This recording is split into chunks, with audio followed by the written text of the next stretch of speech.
శ్రీ సాయి సచరిత్రము 9వ అధ్యాయం షిరిడి యాత్ర యొక్క లక్షణములు తాత్యా కోతే పాటిల్ ఐరోపా దేశస్థుని ఉదంతము భిక్ష యొక్క ఆవశ్యకత భక్తుల అనుభవములు తర్కడ్ కుటుంబము ఆత్మారాముని భార్య బాబాకు సంతుష్టిగా భోజనం పెట్టుట ఎట్లు ఈ అధ్యాయంలో ఇవన్నీ కూడా వస్తాయి. షిరిడి యాత్ర యొక్క లక్షణములు షిరిడి సందర్శనంలోని ఒక ప్రత్యేక విశేషమున బాబా అనుమతి లేనిది ఎవరు షిరిడి విడవలేకుండిరి. బాబా అనుమతి లేక ఎవరైనా షిరిడి విడిచి వెళ్ళినచో వారు ఊహించని కష్టములు కొని తెచ్చుకున్నవారు అగుచుండిరి. బాబా ఎవరినైనా బయలుదేరుడని సెలవిచ్చిన తర్వాత ఇక షిరిడిలో ఉండరాదు. సెలవు తీసుకున్నట్టుకు బాబా వద్దకు భక్తులు పోయినప్పుడు బాబా వారికి స్పష్టముగాను లేక సూచనప్రాయంగాను కొన్ని సలహాలు ఇచ్చేటివారు. బాబా ఆదేశానుసారము నడిచి తీరవలేను. వ్యతిరేకంగా పోయినచో ప్రమాదం లేవో తప్పక వచ్చుచుండేటివి. ఈ దిగువ అట్టి ఉదాహరణ కొన్ని ఇచ్చుచున్నాను. తాత్యా కోతే పాటిల్ ఒకనాడు టాంగాలో కోపర్గాంలో జరుగు సంతకు బయలుదేరును. హడావుడిగా మసీదుకు వచ్చి బాబాకు నమస్కరించి కోపర్గాం సంతకు పోవుచుంటునని చెప్పాను. బాబా అతనితో తొందరపడవద్దురా, కొంచెం ఆగుము, సంత సంగతి అటు ఉండనివ్వుము, ఊరు విడిచి అసలు బయటకు పోవలదు అనెను. సంతకు వెళ్ళవలను అన్న తాత్య ఆతురతను చూచి కనీసము శ్యామానైనా వెంట తీసుకుపోమ్మని బాబా చెప్పాను. బాబా మాటలు లెక్క చేయక తాత్య హుటాహుటిన టాంగా నెక్కి కోపర్గాం బయలుదేరను. టాంగాకు కట్టిన 2 గుర్రములలో ఒకటి 300 రూపాయల ఖరీదు పెట్టి కొత్తగా కొన్నది. మిక్కిలి చురుకైనది. షిరిడి వదిలి సబుల్ విహీర్ దాటిన వెంటనే వడిగా పరిగెత్తసాగాను. కొంత దూరం పోయిన పిమ్మట కాలు మడతబడి అది కూలబడెను. తాత్యాకు పెద్ద దెబ్బలేమీ తగలలేదు, కానీ తల్లివలే ప్రేమతో బాబా చెప్పిన సలహా జ్ఞప్తికి వచ్చాను. మరొకప్పుడు కూడా ఇటులనే బాబా ఆజ్ఞను వ్యతిరేకించి కోల్హారు గ్రామమునకు ప్రయాణమై దారిలో టాంగా ప్రమాదమునకు గురి అయ్యను. ఐరోపా దేశస్థుని ఉదంతము బాంబే నుండి ఐరోపా దేశస్థుడు ఏదో ఉద్దేశంతో బాబా దర్శనార్థము వచ్చాను. తనతో నానా సాహెబ్ చందోర్కర్ వద్ద నుంచి తనను గుర్చిన ఒక పరిచయ పత్రము కూడా తెచ్చాను. అతని కొరకు ఒక ప్రత్యేక గుడారం వేసి అందులో సౌకర్యముగా బస ఏర్పాటు చేసిరి. బాబా ముందు మోకరిల్లిరి. వారి చేతిని ముద్దాడవలెనని కోరికతో అతడు 3 సార్లు మసీదులో ప్రవేశింప ప్రయత్నించాను. కానీ బాబా అతనిని మసీదులో ప్రవేశించుటకు నిషేధించాను. క్రిందగా మసీదు ముందు గల బహిరంగ ఆవరణలో కూర్చుండియే తనను దర్శించుకోవచ్చనిరి. అతడు తనకు జరిగిన అమర్యాదకు అసంతుష్టుడై వెంటనే షిరిడి విడువవలెనని నిశ్చయించెను. బాబా సెలవు పొందుటకు వచ్చెను. తొందరపడక మరుసటి దినం పొమ్మని చెప్పాను. బాబా తక్కిన వారు కూడా బాబా ఆదేశమును పాటింపమని సలహా ఇచ్చిరి. ఈ సలహాను ఖాతరు చేయక అతడు టాంగానెక్కి షిరిడి నుండి బయలుదేరును. మొదట గుర్రములు బాగుగానే పరిగెత్తినవి. సావుల్ విహీర్ దాటిన కొద్దిసేపట్లో ఒక సైకిల్ టాంగాకు ఎదురు వచ్చాను. దానిని చూచి గుర్రములు బెదిరినవి. టాంగా తలకిందులయ్యను. ఆ పెద్ద మనిషి కిందపడి రోడ్డుపై కొంత దూరం ఈడ్వబడెను. ఫలితముగా గాయములను బాగు చేసుకొనుటకై కోపర్గాములో ఆస్పత్రి పాలయ్యను. ఇటువంటి అనేక సంఘటనల మూలమున బాబా ఆజ్ఞను ధిక్కరించేవారు ప్రమాదములు పాలగుదురని, బాబా ఆజ్ఞానుసారము పోవారు సురక్షితంగా ఉందిరని జనులు గ్రహించిరి. ఇక్కడ మనందరం కూడా గ్రహించవలసింది అంటే బాబా ఏదో కోపంతో చేస్తాడని కాదు, రాబోయే ప్రమాదం ఆయనకు తెలుసు కాబట్టి హెచ్చరించటం. మన సాయి సూచికలు ఎట్లా చేస్తున్నాం చూడండి, హెచ్చరికలు ఇవ్వండి అంతే తప్పితే నువ్వు నా మాట వినలేదు కాబట్టి నీకు కాలు ఫ్రాక్చర్ చేస్తా ఇది కాదు ఇక్కడ అర్థం. ఆయనకు ముందే తెలుసు కాబట్టి అందరూ మనం కూడా గమనించాలి. ప్రాక్టికల్గా ఆయనకి అన్నీ తెలుసు, అంతే కదండి. భూత భవిష్యత్ వర్తమానాలు అన్నీ తెలుసు ఆయనకి. మనం ఆయన బిడ్డలం కాబట్టి వద్దు వద్దు అని వారిస్తాడు. పోవాల్సిందే అన్నప్పుడు ఆయన వ్యతిరేకం అని కాదు, అక్కడ అయ్యో చెప్పకుండా అక్కడ ఉన్న ప్రమాదం కాబట్టి ఆయనకు తెలుసు కాబట్టి అది సరిగ్గా అర్థం చేసుకుంటేనే సచ్చరిత్రలో అన్ని కూడా విషయాలు మనకి అవగతం అవుతాయి. భిక్ష యొక్క ఆవశ్యకత బాబాయే భగవంతుడైనచో వారి భిక్షాటనం చే జీవితమంతయు గడపనేలా అను సందేహము చాలా మందికి కలగవచ్చును. దీనికి భిక్షాటనం చేసి జీవించే ఎవరికి కలదు, పంచశూనములు వానిని పోగొట్టుకుని మార్గమేది అను 2 ప్రశ్నలకు వచ్చి సమాధానంతో సమాధానపడును. సంతానము, ధనము, కీర్తి సంపాదించుట ఆపేక్ష వదులుకొని సన్యసించువారు భిక్షాటనముచే జీవించవచ్చని మన శాస్త్రములు ఘోషించుచున్నవి. వారి ఇంటి వద్ద వంట ప్రయత్నములు చేసుకొని తినలేరు. వారికి భోజనం పెట్టు బాధ్యత గృహస్థులపై కలదు. సాయిబాబా గృహస్థుడు కారు, వానప్రస్థుడు కారు. వారు అస్కలిత బ్రహ్మచారులు. బాల్యం నుండి బ్రహ్మచర్యమునే అవలంబించుచుండిరి. ఈ సకల జగత్తంతయు వారి గృహమే. ఈ జగత్తునకు వారు కారణభూతులు. వారిపై జగత్తు ఆధారపడి ఉన్నది. వారు పరబ్రహ్మ స్వరూపులు కాబట్టి వారికి భిక్షాటన చేయ హక్కు సంపూర్ణముగా కలదు. పంచశూనములు వానిని తప్పించుకుని మార్గములను ఆలోచించదము. భోజన పదార్థములు తయారు చేయుటకు గృహస్థులు 5 పనులు తప్పక చేయవలేను. అవి ఏమన్నా?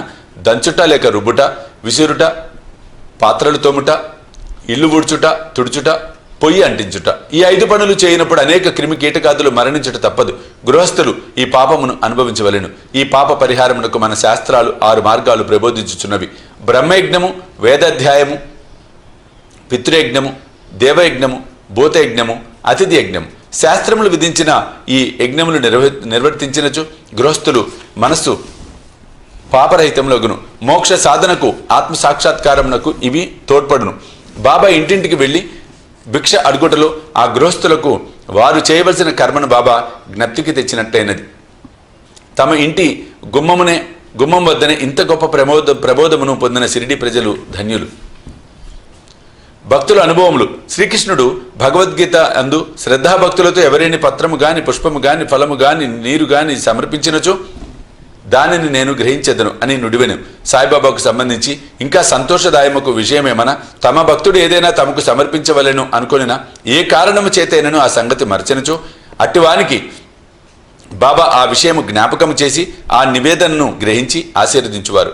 అట్టి ఉదాహరణలు ఇక్కడ కొన్ని చెప్పబోచున్నాం. తర్కడ్ కుటుంబం. రామచంద్ర ఆత్మారాం ఉరఫ్ బాబాసాహెబ్ తర్కడ్ ఒకానొకప్పుడు ప్రార్థనా సమాజస్థుడైన తర్వాత బాబాకు ప్రియభక్తుడైనాడు. వారి భార్యాపుత్రులు కూడా బాబాను మిగులు ప్రేమించుచుండిరి. ఒకసారి తల్లి కొడుకులు షిరిడీకి పోయి అచ్చట వేసవి సెలవులు గడపవలెనని నిర్ణయించిరి. షిరిడీ పోవడం సంతోషదాయకమైనను కొడుకు మాత్రము దానిని మనస్ఫూర్తిగా ఇష్టపడలేదు.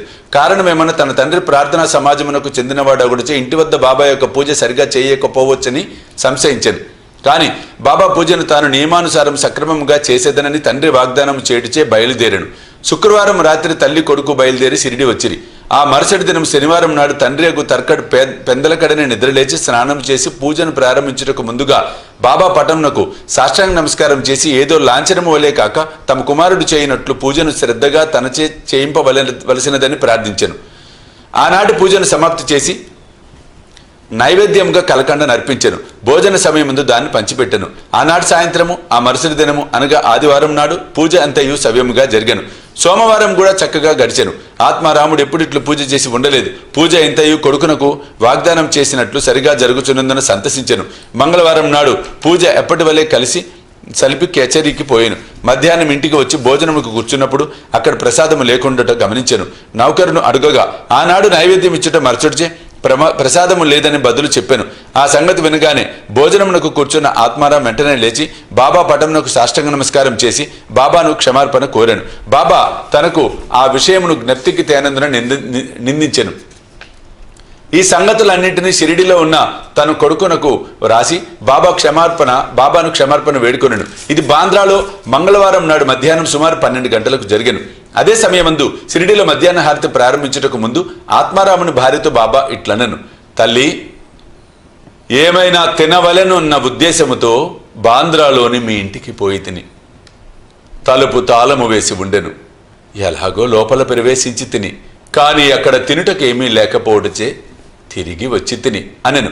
బాబా మాటలు ఆమెకేమీ బోధపడలేదు. కానీ పక్కనే ఉన్న కుమారుడు మాత్రము ఇంటి వద్ద పూజలో ఏమీయో లోటుపాటులు జరిగినవని గ్రహించి ఇంటికి పోవుటకు సెలవిమ్మని బాబాని అడిగాను. అందులోకి బాబా పూజను అక్కడే చేయమని, ఇంటికి పోన అవసరం లేదని చెప్పాను. వెంటనే కొడుకు షిరిడీలో జరిగిన విషయమంతా వివరముగా తండ్రికి ఉత్తరము రాసి బాబా పూజను అశ్రద్ధ చేయవద్దని కోరాను.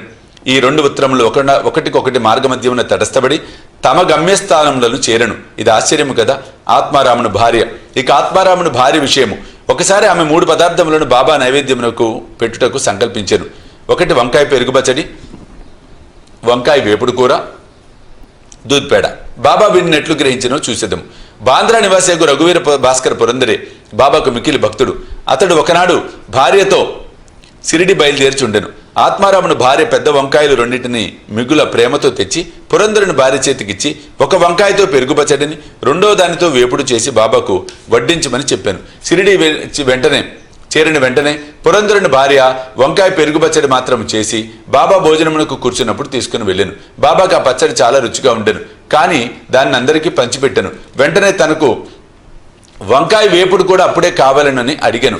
ఈ సంగతి భక్తురాలు రాధాకృష్ణమాయకి తెలియపరిచిరి. అది వంకాయల కాలం కాదు కనుక ఆమెకేమి చేయాలో తోచుకుండెను. వంకాయలు ఎట్లు సంపాదించుట అన్నది ఆమెకు సమస్య అయ్యను.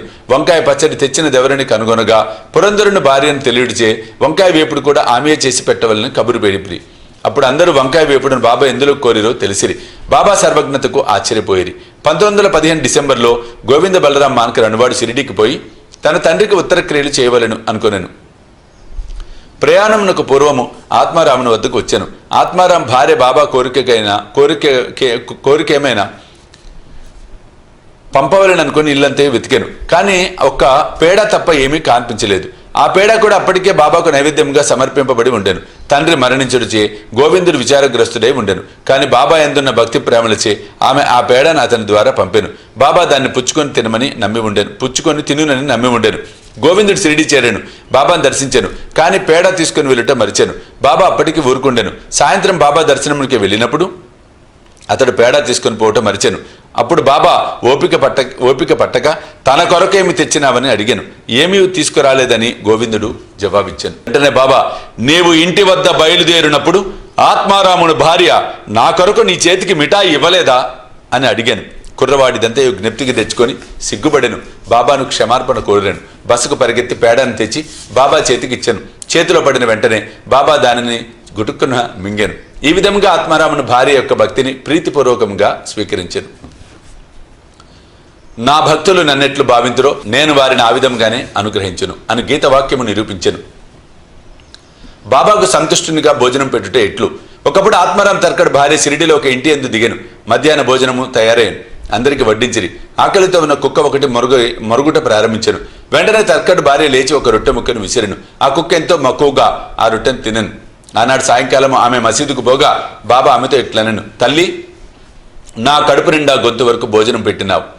నా జీవశక్తులు సంతృష్టి చెందినవి. ఎల్లప్పుడూ ఇట్లనే చేయము. ఇది నీకు సద్గతి కలుగు చేయను. ఈ మసీదులో కూర్చుండి నేను ఎన్నడూ అసత్యము ఆడను. నా ఎందిట్లే దైవంచుము.